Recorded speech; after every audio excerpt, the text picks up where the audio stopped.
વડીલોનું વંદન.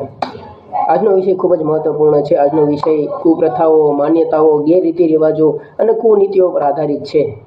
વર્ષોથી ચાલ્યા આવતા આપણા વડીલોના જે રીતિ રિવાજો છે તે ક્યાંક ને ક્યાંક તેમના સમયમાં આપણે લાભ પહોંચાડતા, પરંતુ આજના સમયમાં પેઢી દર પેઢી આ જે રીતિ રિવાજો છે તેમાં વધારો થતો જાય છે.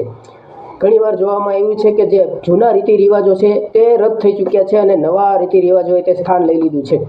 એટલે આપણા જે યુવાનો છે, જે માતા પિતા છે, તેઓને હું જણાવી રહ્યો છું કે આ જે કુપ્રથાઓ છે, ગેરમાન્યતાઓ છે, ગેરરીતિ રિવાજો છે, તેના પર રોક લગાડી શકો છો આપણે. કારણ કે આપણા જે ગેરરીતિ રિવાજો છે એ હવે જો દિવસે ને દિવસે વધતા જશે તો આવતા સમયમાં રીતિ રિવાજોનું નષ્ટ થવું એ સંભવ છે.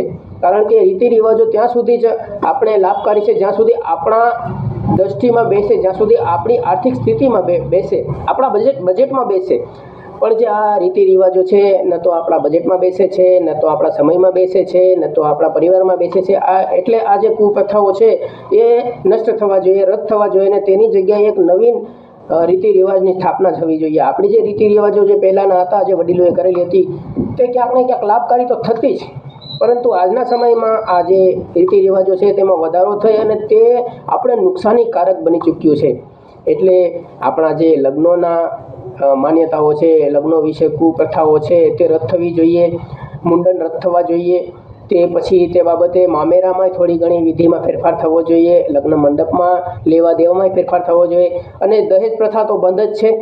પરંતુ જેટલી પણ આ કુપ્રથાઓ છે એ તમામ કુપ્રથાઓ આપણે બંધ કરવાની છે. તેના માટે થઈને આપણે સહે એકજૂટ થઈ અને સાથ આપવાનો છે. અને બીજી વાત એ છે કે અત્યારે હાલમાં કુપ્રથાને આપણે રોકી નહીં શકીએ તો આવતા સમયમાં આ જે ગેરરીતિ રિવાજો છે એ આપણને તો ઠીક, પરંતુ આપણા સમયના જેટલા આગેવાનો છે, જેટલા આપણા યુવાનો છે, એ બધાને નુકસાની પહોંચાડશે. એટલે આપણી પાસે સમય તો અત્યારે છે જ. એટલે અત્યારથી આપણે આની પર કામ કરવાનું શરૂ કરશું તો આ કુપ્રથાઓને ક્યાંક ને ક્યાંક રોકી શકશું, ક્યાંક ને ક્યાંક ગેરરીતિ રિવાજોને આપણે રોકી શકશું. આપણે કાયદેસર ગેરરીતિ રિવાજો સાથે ચાલશું, પરંતુ જે જૂના રિવાજો છે એના ઉપર ચાલવું પડે.